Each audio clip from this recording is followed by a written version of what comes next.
You open your eyes. The bed isn't warm. The room is filled with artificial light from the ceiling. The solid metal door is closed.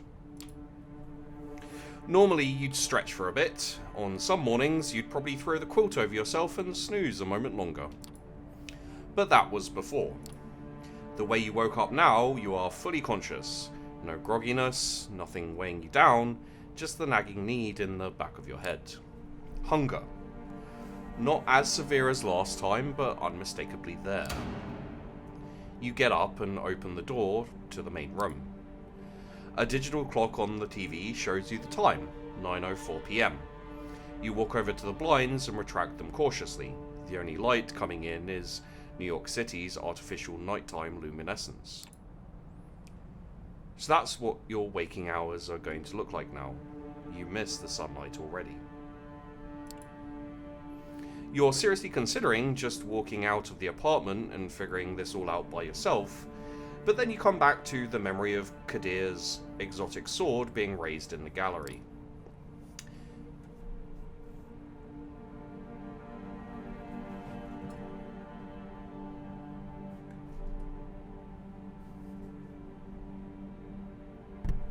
Sorry, something is making a noise. I'm trying to figure out what it is.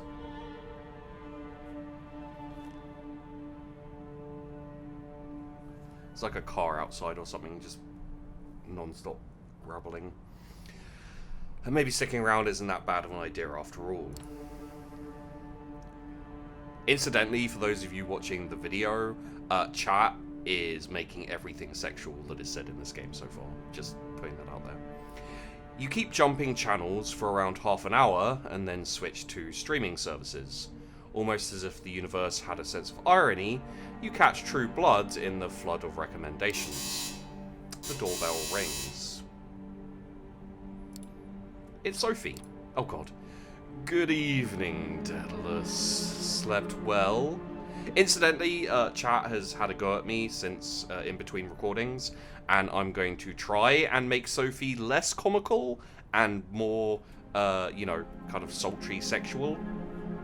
I'll give it a go, but I may slip. It's not exactly sleep, right? I could see Daedalus trying to, you know, be like, oh, I know things, like I learn. It's not really like normal sleep, is it? I suppose it isn't.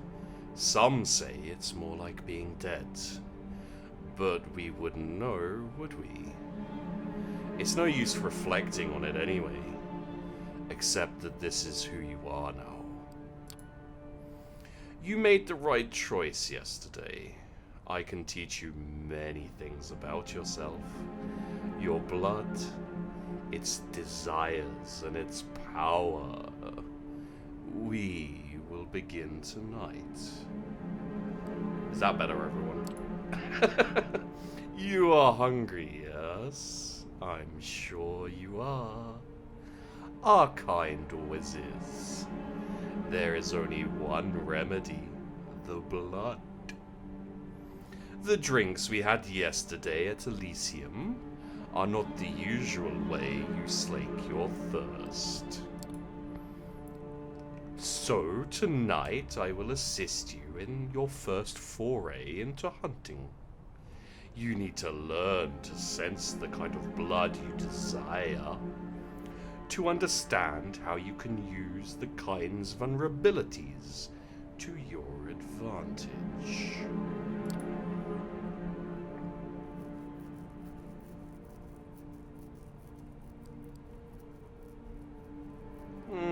He's not really like a freebie type person, and the predator-prey approach, I'm not sure he'd be so, like, yeah.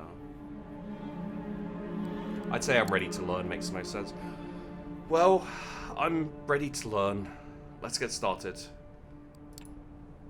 Such eagerness. Or is it just your hunger making you impatient? You will find that drinking moderate amounts of it regularly will keep the hunger and the whispers of the beast away. You might think yourself monstrous, but there is a balance to be found here. The kiss gives the kind pleasure. You might remember this from your own embrace. Some can even become addicted to the sensation, but if you do it right, they tend to misremember your feeding.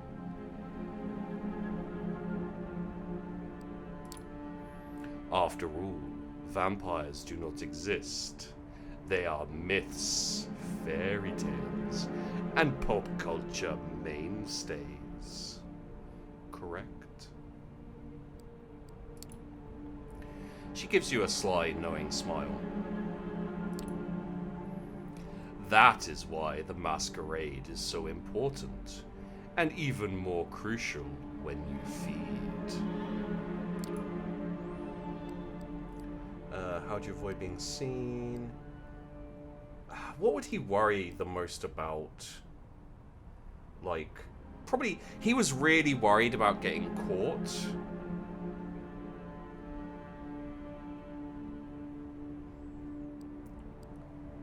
So, like, selecting victim, probably, like, either avoid being seen or covering your track. Probably covering your tracks because he's worried about the police and everything.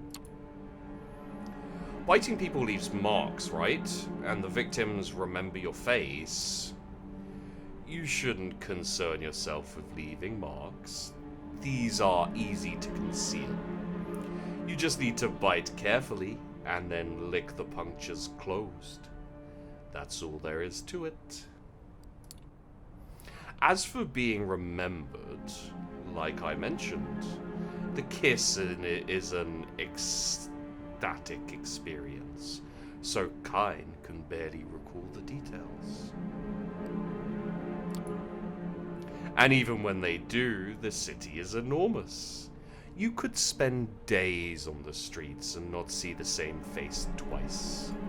Use that to your advantage. Feeding from the same area repeatedly can be dangerous, but by branching out, you risk the ire of other kindred on whose domains you trespass. Lucky for you, New York City is more forgiving in this regard. New York is in somewhat of a unique position. Many of its neighborhoods remain contested or unclaimed. The reason for this is a lesson for another time, but keep the following in mind.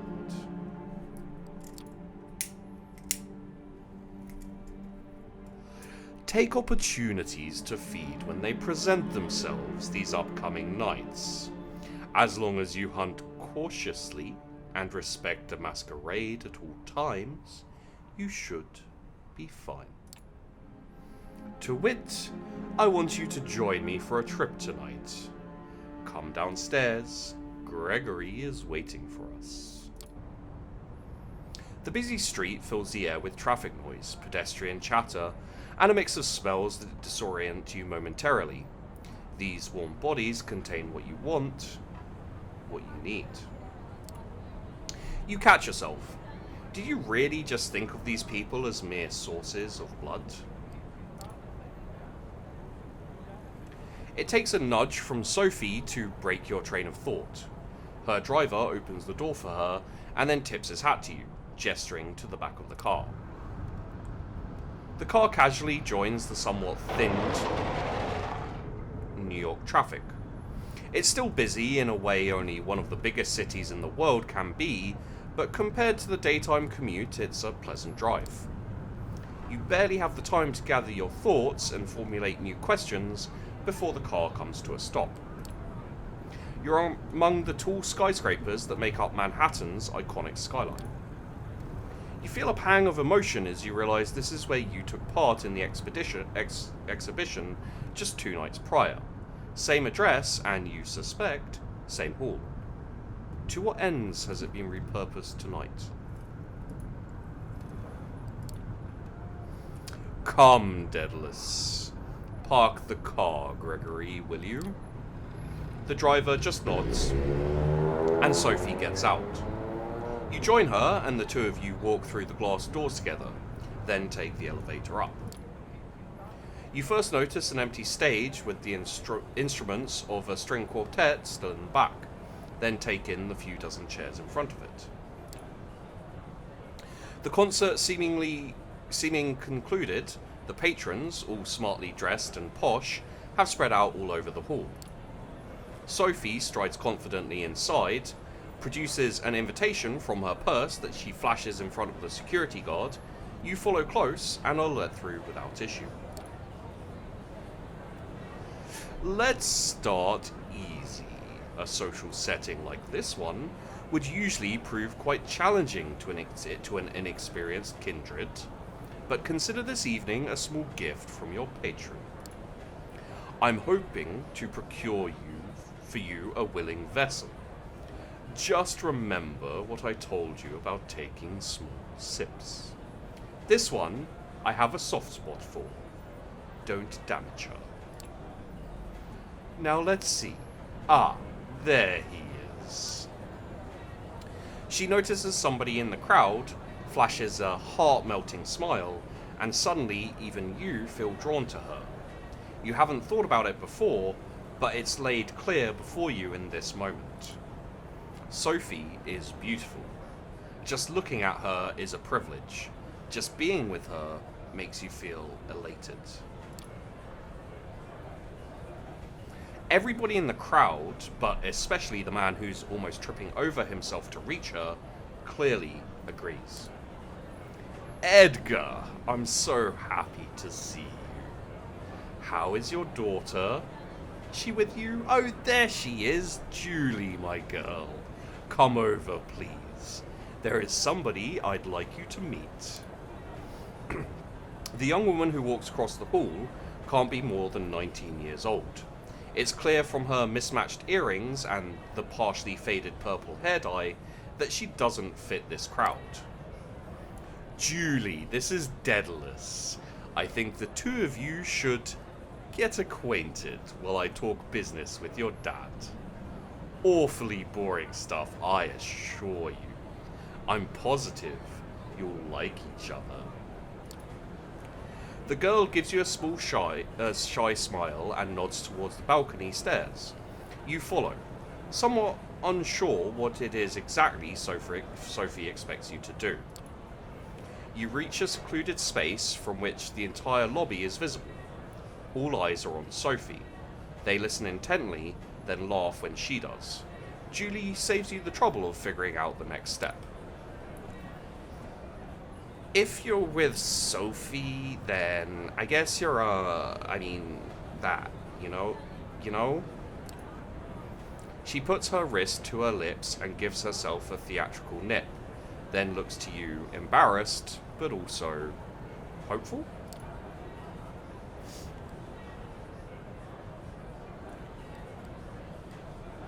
He'd be thrown off. I don't think he'd be secretive, exactly.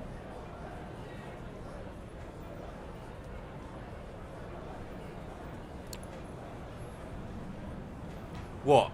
Are you into this sort of thing? She blushes, looks down at the floor, nods. Could you, if you'd like, Miss Langley tells me She swallows hard, avoids your eyes. That I taste nice.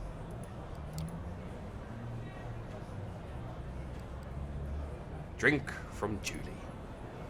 You take her forearm in your hands.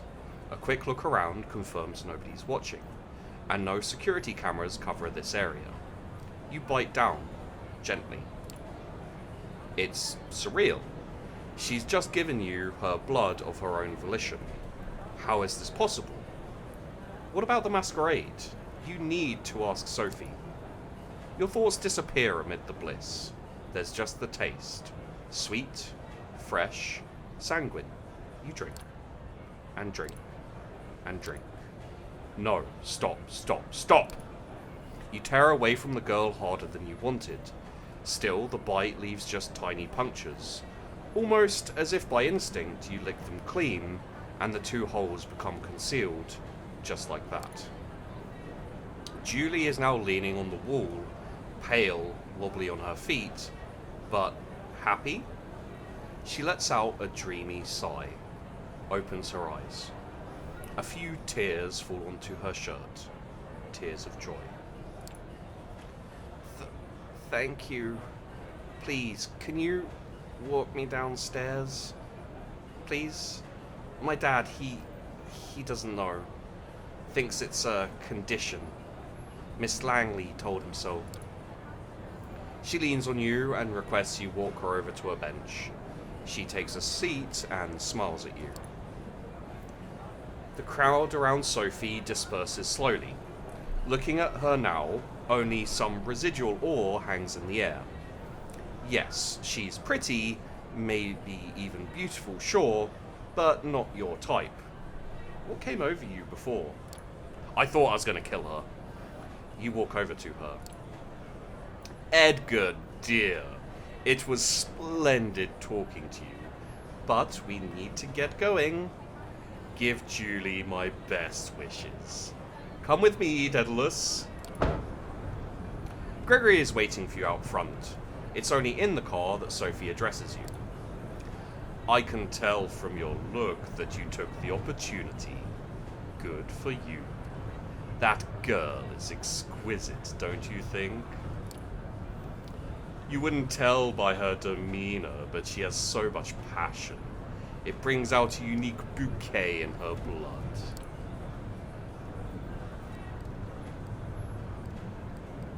I think he would he does seem to feel regretful afterwards. This feels all wrong. I feel like I violated her, like I took advantage of her. Oh, please, spare me your dramatics.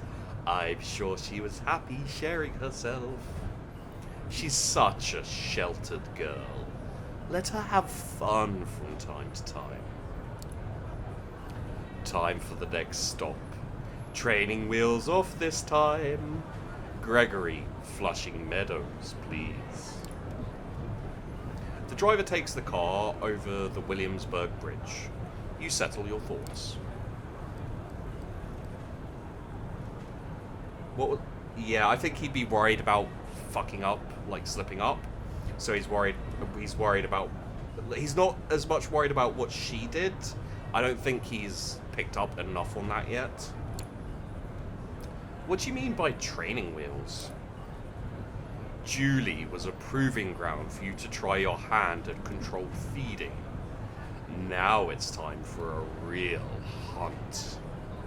And that will require you to put in an extra effort. We all have our talents. Some of them come from the legacy we inherit from our sire. Others can be learned with experience.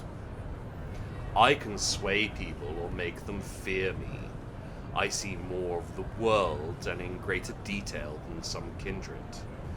I can will my body to move with unparalleled precision and grace.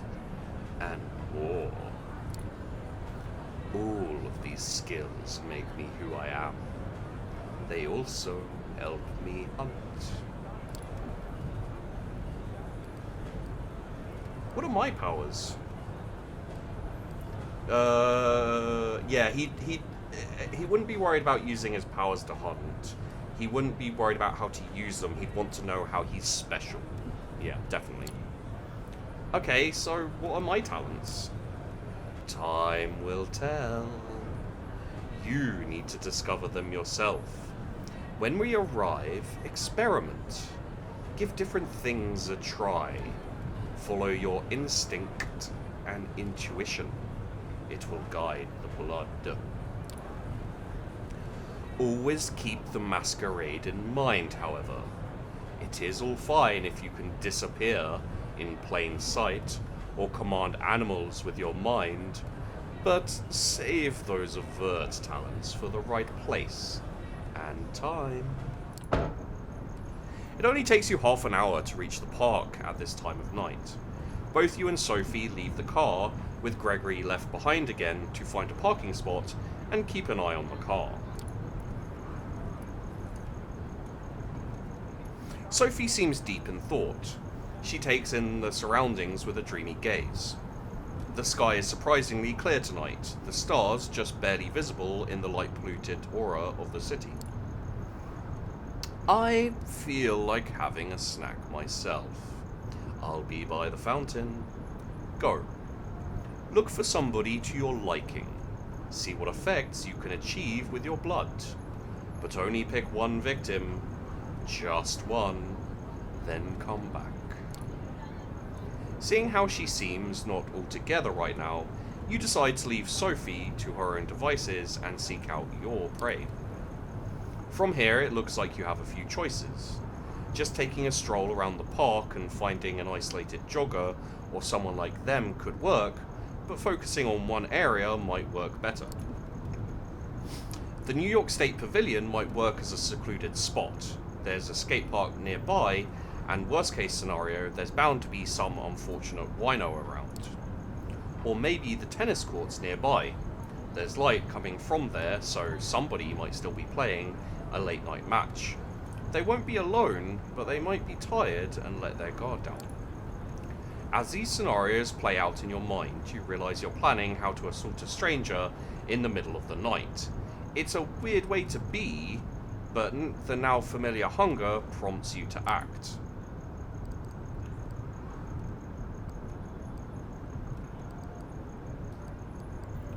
Do we need to eat again? Would he want to eat again?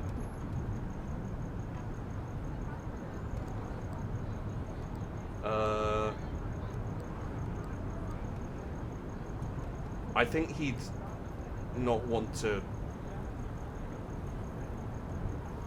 Yeah, the sire did tell us to.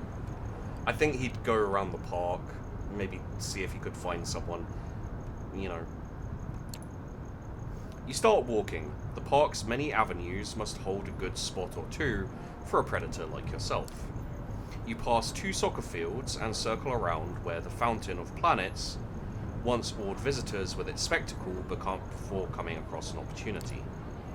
A woman, a small duffel bag on her arm, is making her way through the park in a hurry. She doesn't seem to have noticed you yet. Presence focus her attention. You think back to what Sophie did in the hall, how she managed to focus the attention of the entire gathering on her. That might be a tall order for you, but a single person could be doable. For a moment, you're thinking how an old guy in a hood should appear over your shoulder saying, "Use the Force, Daedalis." It feels ridiculous.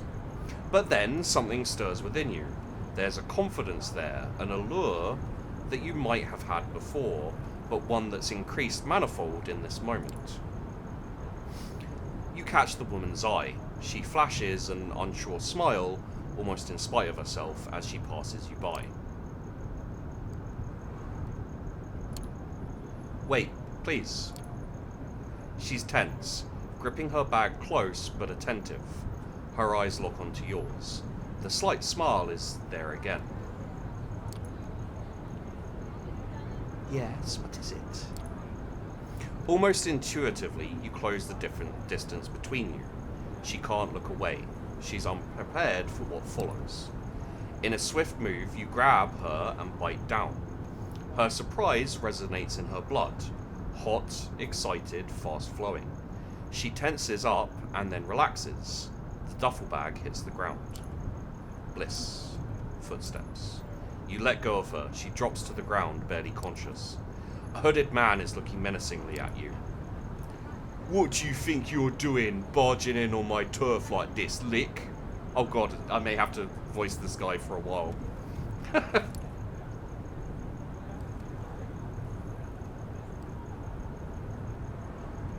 Didn't mean to trespass. I don't think he'd be aggressive, because he's, you know. I didn't mean to trespass, sorry. I'm going. Too late for that, friendo. You want to leave here in one piece, you talk candidly. I know what you are, so you can shove that masquerade misdirection up your arse. Now, better tell me who you're with before my posse shows up and we beat it out of you.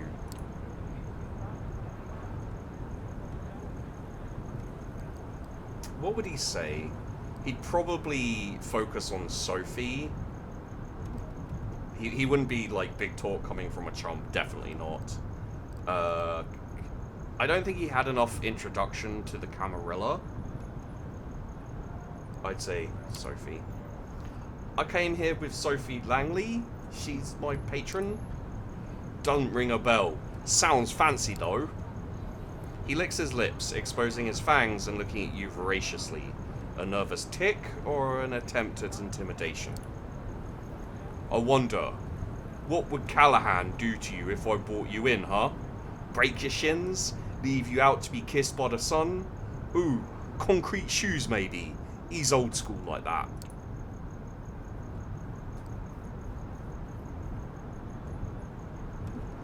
Definitely not attack. Probably, I think, do the celerity. You take off fast. Faster than you've ever run. The hoodlum has trouble keeping up, but howls behind you like an animal and gives chase anyway. So, celerity is basically like increased speed and agility. It's a power that the Toreador, Bruja, and someone else have. I'm pretty sure he's a gangrel. Most likely. As you reach the Unisphere again, you slow down, noticing two people near the sculpture. A man and woman tangled in a passionate embrace. No, not exactly. It's Sophie, feeding. But this whole scene is set up so that it looks like a couple getting intimate in public. She pulls it off like she's done it 100 times before. It occurs to you that she probably has. The man is unsure on his feet as she lets go of him and leads him towards a nearby bench. Noticing you, she whispers something into his ear and leaves him. Her driver appears from behind a tree. Well, Daedalis, how did it go? You're about to answer when the same figure as before emerges from one of the alleys. He looks at the three of you and a predatory smile creeps onto his lips. You thought you could run away from me, Lick? Think you'll be safe with your friends? Well, I have friends too. He makes a motion to shout, but two things happen almost at the same time. First, that feeling of warmth and beauty emanating from Sophie flares up again, entrancing both you and the hooded thug. His shout comes out as a weak, confused squeak. Second, Gregory produces a wooden stake from a holster under his jacket and slams it into the thug's chest. Just like that, in a few seconds, the posturing vampire is down on the ground, paralyzed. I see you've made a friend, Daedalis. Curious choice of company, I would say. Who is he? I think he would have been too panicked to remember the name Callahan. It would either be he knew I was a vampire or he said this was his turf. And I think it would be the vampire makes more sense. I want to say turf, but vampire makes more sense.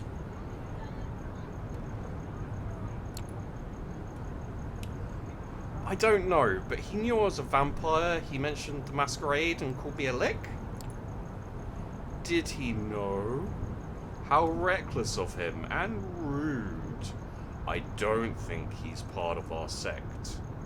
However, Corona Park hasn't been claimed by anyone I know of. Curious.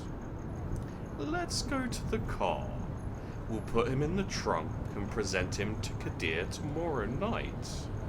I'm sure he'll be delighted to make this hoodlum's acquaintance.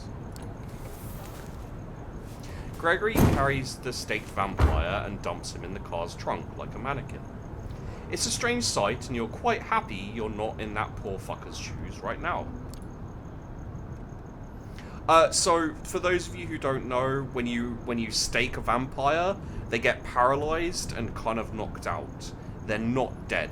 They're basically effectively in a coma until it's like pulled out. It's almost surprising that you can get away with just casually throwing a stiff into your car and driving away, but then you remember that Sophie has been doing this far longer than you have. Still, the nagging thought that anything you did tonight could have been recorded on a CCTV camera or picked up by a rando with a half-decent smartphone and streamed online fills you with dread. Hunting and using your abilities is a dangerous business. It's clear that this whole being a vampire thing has about as many caveats as it has perks. You're taken out of your headspace by Sophie's voice. I will pick you up tomorrow night, same as tonight. I have some business to attend to at Elysium, and I expect you to accompany me. Plus, our friend in the back needs to be properly introduced to Kadir and the Prince.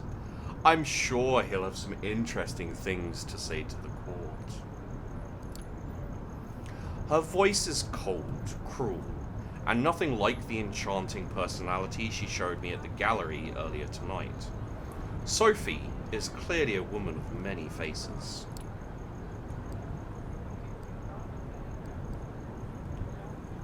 I don't think he'd be like, that guy's an asshole, just because he's, Yeah, I think he'd be more curious than angry. He doesn't particularly seem angry, or hasn't seemed angry so far. What's going to happen to him? The usual, I imagine. Interrogation by Kadir, probably in the basement of the gallery. A quick trial with the Prince in attendance if she's there tomorrow night. A swift execution as the verdict. This all sounds eerily familiar to you, and you can't help but feel a pang of guilt when you think about what awaits this guy tomorrow night. You haven't told me how your hunting went. Getting the hang of it, I would hope. How honest is he with her? He's been pretty honest with her so far, and like straight up. But he is eager to please as well. I think I am, yeah. I'll cope. I'm glad. She doesn't question you further. She seems distracted, not all there. Her thoughts drift, and the car remains silent until you reach your apartment. We will pick you up tomorrow evening. Good night. Just like that, without any further courtesy, Sophie leaves, driven to her apartment by Gregory, with a body in the trunk, right in the middle of Manhattan. Did you cross paths with situations like these in the past unknowingly? What other secrets did you pass on the streets without knowing their true nature? Your haven is just as you left it hours ago. Although the sun won't come up for some time, you feel tired. You learned something about yourself today, and it'll take time to process. You're not in the mood for television, and the few books on the shelves in the apartment are either in languages you don't speak or sound like a boring read. Nothing left to do but rest. You settle in the back room, lock the door. After a moment of hesitation, but then a decision, this time you turn the light off. You think back to Julie. How many people in this city know about this vampiric society? How many are willing accomplices in sustaining it? And the thug you met in the park, if he's not Camarilla, then what is he? Are there independent vampires? How does that work? More questions. You begin wondering if there's ever going to be a night when you can start crossing them off the list instead of adding. You close your eyes. You sink into the now familiar void of nothingness. It greets you with open arms like an old friend.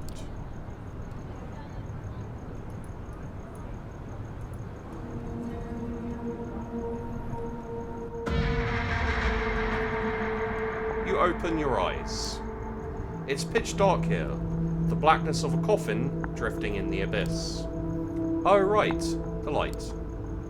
You grasp for the switch, flip it. The familiar cramped room with a steel door and no windows comes into view. You emerge from the bedroom fully awake, just like yesterday. This time, however, Sophie is waiting for you, comfortably seated on the sofa in your living room space. A book in her hand, The Melancholy of Resistance. The title's sure on brand. Good evening, Daedalis. Yeah, he'd probably apologize. I think he'd probably apologize. So, sorry to have kept you waiting. To be fair, I haven't been here long. I was enjoying reminiscing about the time when I called this my haven. The decor was much different, of course. Come, we have an appointment. I received word Elysium would be called again tonight on account of your unruly friend from Corona Park. This should be a great opportunity for you to mingle. She keeps talking as you walk downstairs and get in the car. Gregory gives you a slight nod and a small smile while opening the door for Sophie. He starts the car when you take your seat in the back. Most of the Primogen Council is bound to be there, at least those who usually attend. Probably some other important personalities you do well to at least learn about. How should I carry myself? Yeah, he'd want to know how to act, because he's very inexperienced, and he's started to realise that, I think. You never told me if there's any savoir-vivre kind of rules I should respect when talking to other vampires. Knowing that you're among your superiors is probably the most important. In our society, status comes with age. Pardon my sincerity, but you are insignificant. Not even associating with me can make the fact that you've been kindred for barely a few nights be forgotten. So know your place. Stay out of your superior's business and show the utmost respect.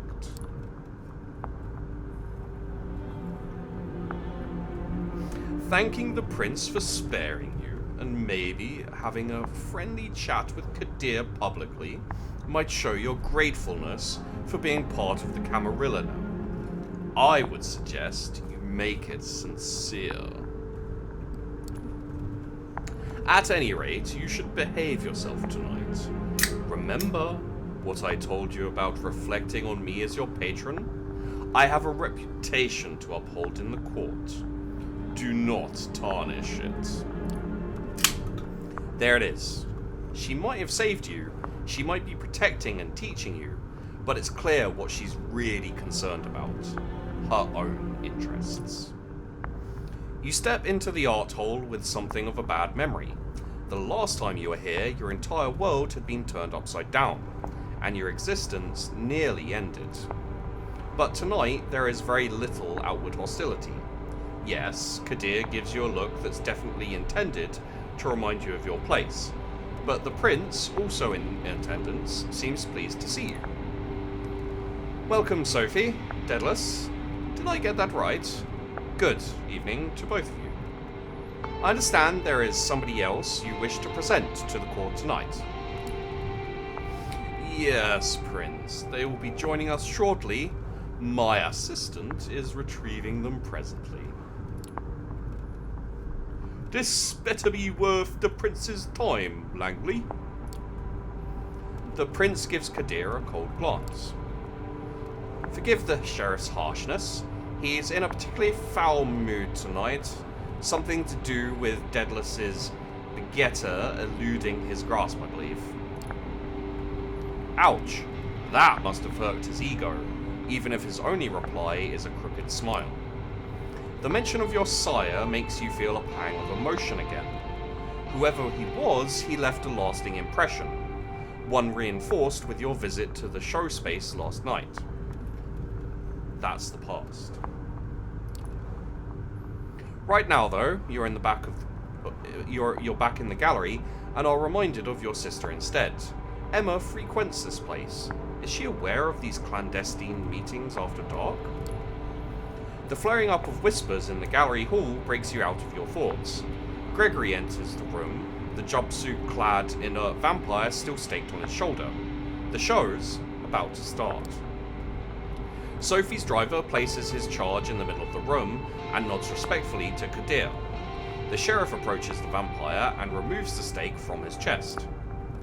The captive's eyes flicker to life, and he starts looking around in disbelief. Like a cornered animal, he backs out on all fours, keeps going in circles until he realizes he's trapped. Kadir steps on the man's chest and pins him to the floor. Why? Who do we have here? Oh fuck, oh shit, no, come on, don't. Silence. The sheriff takes on an aura of utter dread. He appears as if he's a primal force of nature that's out to get you, and there's absolutely nothing you can do but shrivel in terror. The beast inside you shrieks, and you could swear it happens in unison with the instincts of some of the other guests here tonight. It's unlike anything you've experienced in his company during your turbulent first night as a vampire. He really did go easy on you, all things considered. It seems like it takes all of the hoodlum's willpower to not crawl into a fetal position and start crying. No, please, don't hurt me, man. Don't. You and me are going to have a little talk downstairs at the prince's discretion. Please, go ahead, my sheriff. You heard the prince. Get up. Let's go. He doesn't wait for a confirmation. He just grabs the man and drags him, kicking and screaming, out of the room. Conversations start all around you. Some whispered, some quite overt. Sophie looks somewhat bored of the whole affair, her eyes wandering from art piece to art piece, clearly finding nothing to her particular liking. I think what happens now, like, both of those seem like a silly thing to say out loud. So, what happens now? It'll be at least some minutes before Kadir gets the information he seeks out of his thug. Why not mingle while we wait for him to break? Excuse me. Sophie leaves your side and goes to a corner of the gallery where a group of kindred, some seemingly pretty old-fashioned, gathered. A concierge offers you a drink, still warm. It smells nice. Just a sip to start you off, a splash over your palate, coating your tongue and the inside of your cheeks. Nourishment. You're left to your own devices. You have a quick look around. The prince is currently talking to a dark-skinned woman that you recall seeing here those few nights ago. She has a cold but noble countenance to her. Their conversation seems to be casual. A loud, shrill laugh turns your attention to the bespectacled man who you saw with Sophie on the night of your judgment. He's making the rounds, chatting up different patrons. You feel somebody's eyes on you. A casually dressed, plain-looking man stands alone near a column watching you. He turns his gaze away sheepishly when he realizes you've noticed. Okay, so my thought is, I think this guy would have a reasonably good idea of, like, what's expected. And I think he'd be like, I should talk to the most important person first to thank them, and then I can talk to other people. So we're going to try to talk to the prince. You approach the prince, trying to stay as respectful of her private conversation as possible. She glances at you as you step forward, her scrutinizing gaze mimicked by her companion. She addresses the dark-skinned woman before turning to you. Excuse me for just a moment, Samira.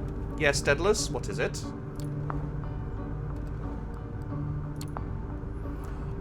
I wish to thank you for sparing me, Prince. I realize it wasn't an easy decision to make, and I wanted to express my sincere appreciation. How thoughtful of you. She takes a long look at you before she continues. I didn't do it from the kindness of my unbeating heart. You are an asset to Miss Langley, to the Camarilla, and to me.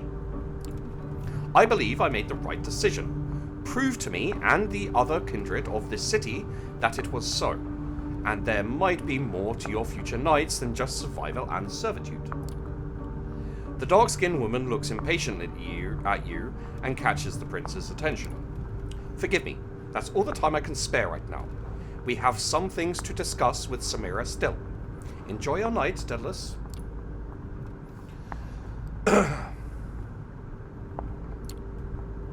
You leave the two women to their conversation, which they get back to almost immediately after the prince turns to Samira.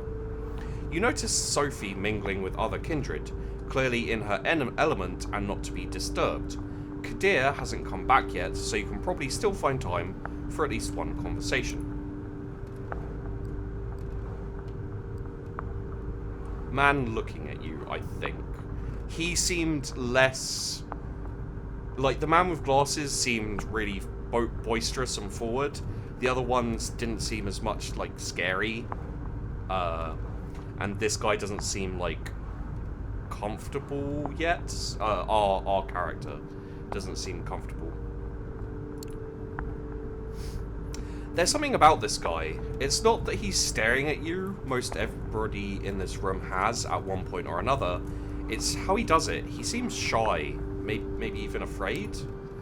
It's hard to find a secluded spot in the gallery tonight, but this guy has an entire corner of the room all to himself.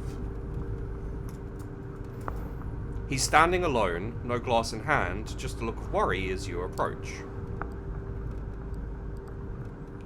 Gotta be polite, because everyone here is supposed to be, yeah. Good evening, Mr. Larson. Or you can call me Robert, either's fine.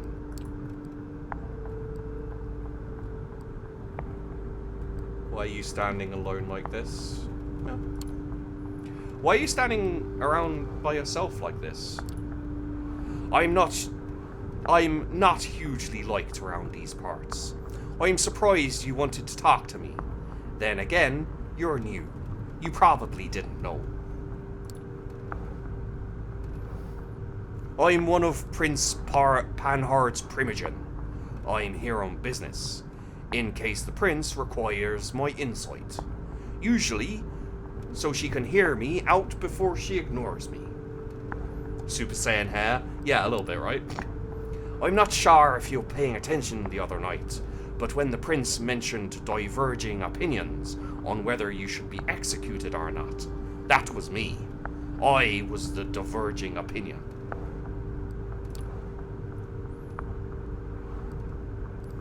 Wow, thank you. Yeah. That's huge. Thank you. Even if it didn't change the prince's mind. Yeah, that's how it usually goes. Listen, I don't want to be rude, and I appreciate you reaching out, but word of advice, stay away from me. Many vampires in this sect regard my position as primogen to be kind of a joke, you know? You talk to me, they'll notice, and they'll hold it against you. Vampire pirate? Vi-pirate? Pampire? More like vampirate.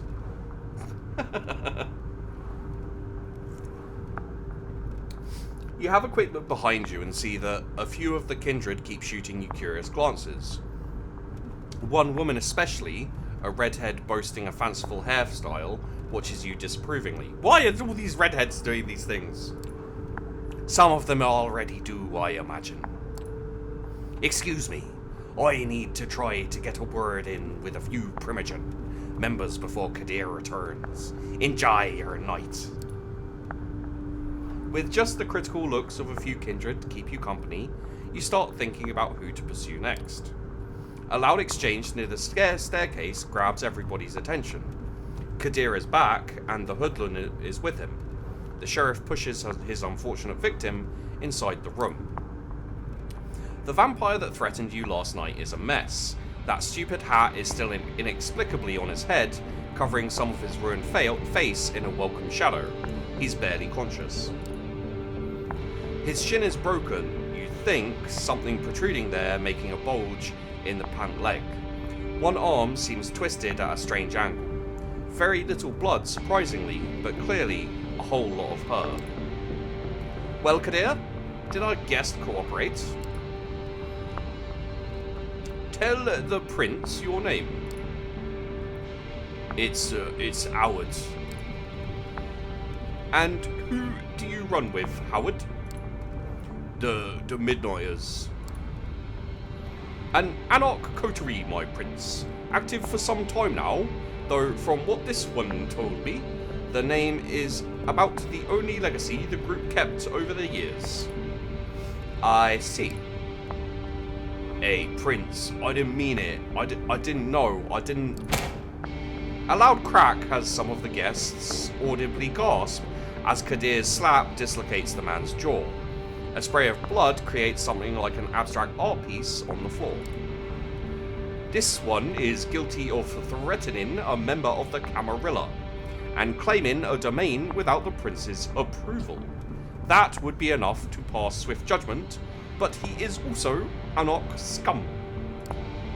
My prince. There can be only one verdict, final death. Do your duty, Sheriff.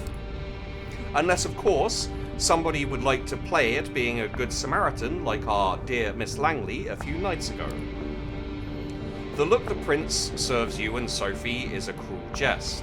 Sophie takes it gracefully, smiling and slipping her arm into yours in a strange public show of affection. Nobody says anything. The vampire named Howard jumps to his feet and makes for the window.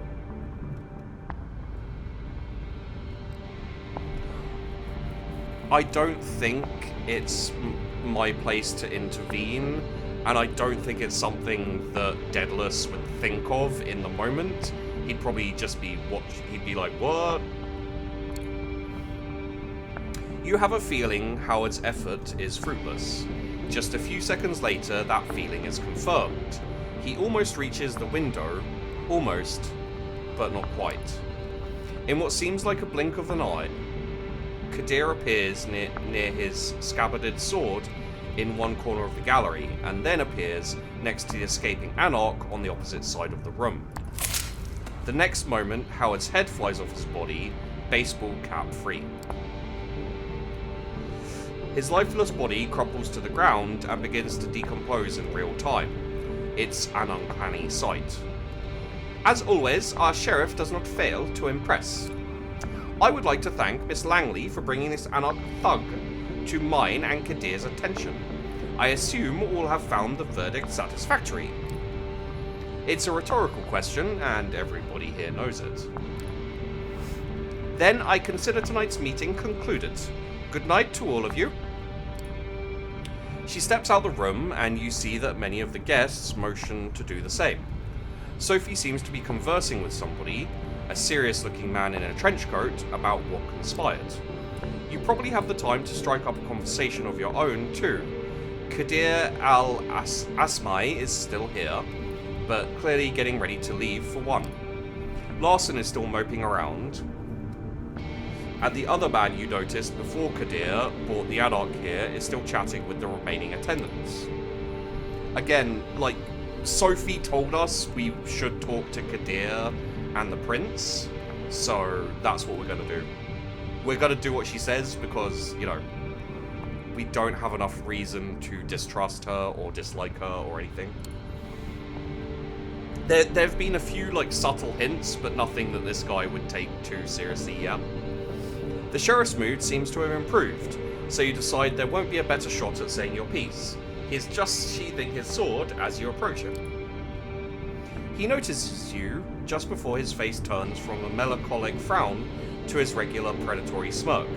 You seem to have caught him at a moment of reflection. What is it, Daedalis?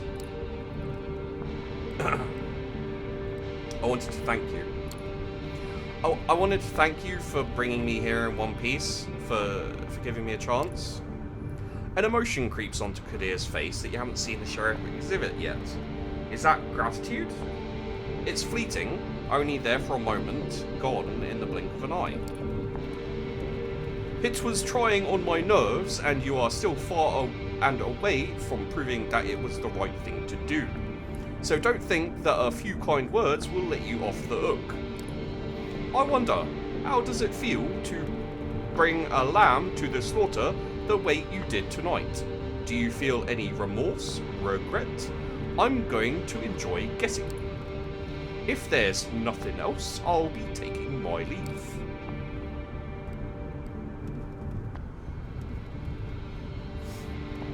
You know what? Yeah, I like me, Sheepy, playing the game, wants to go, do you enjoy being sheriff? Because that's obviously like a nice little information gathering thing.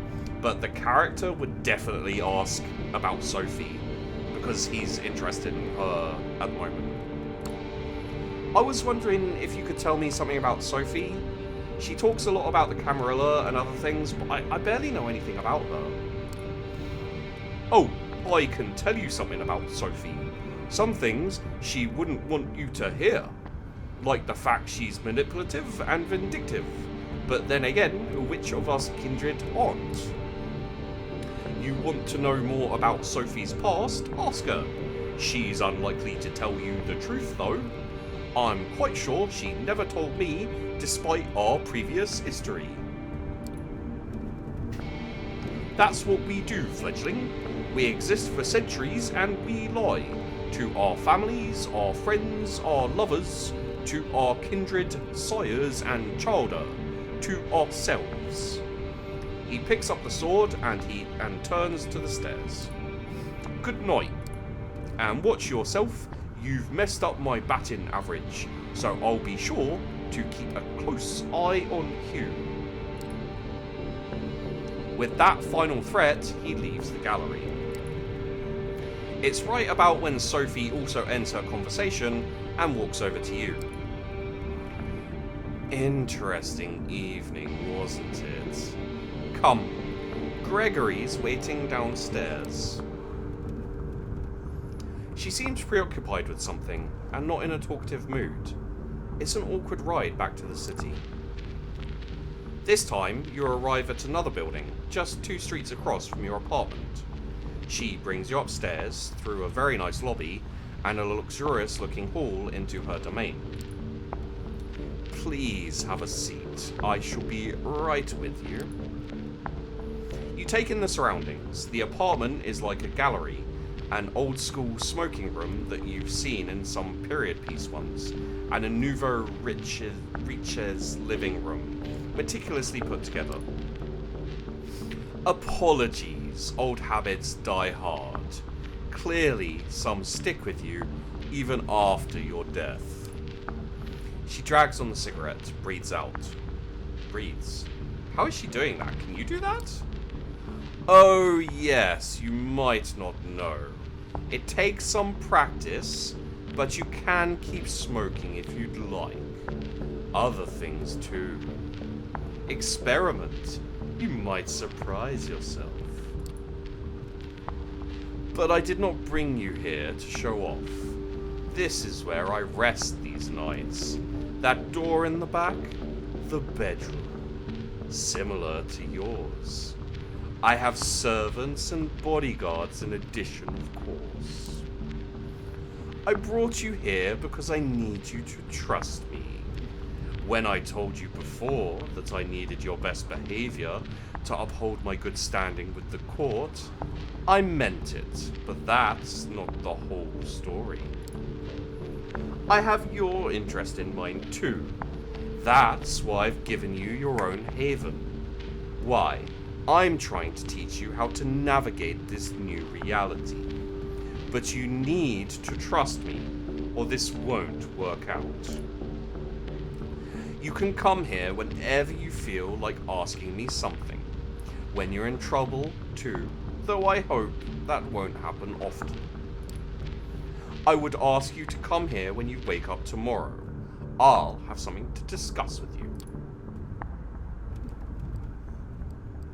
Again, there's no, like, even though Kadir said she's treacherous, he also said so's everyone else.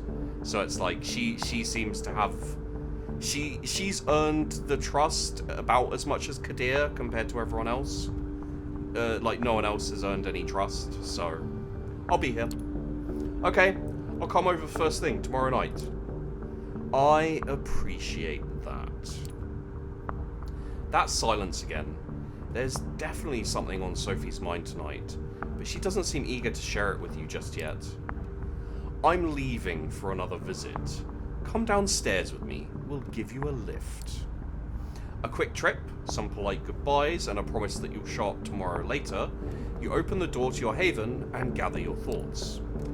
It's exciting in a way, being dragged deeper and deeper into this secret society and its rules. Whatever Sophie has planned for you, it's bound to teach you more about this thing you have become. You sink into your vampiric sleep with just a sliver of hope. It's a welcome change.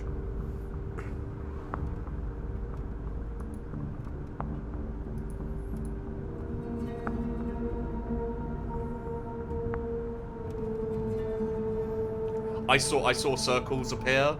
It looks like there's different places you can go.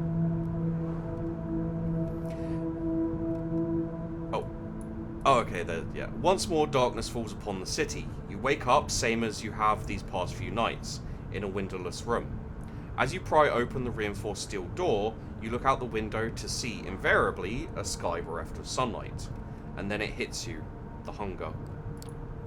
For a moment, you let yourself wonder if there will ever come a night when it's not there. Given what you've learned thus far, you probably have as much chance of kickstarting your heart with jumper cables. You lock the apartment behind you and head over to Sophie's apartment. You did promise to call on her, might as well not keep the lady waiting. And hey, what else are you gonna do? That's a good question.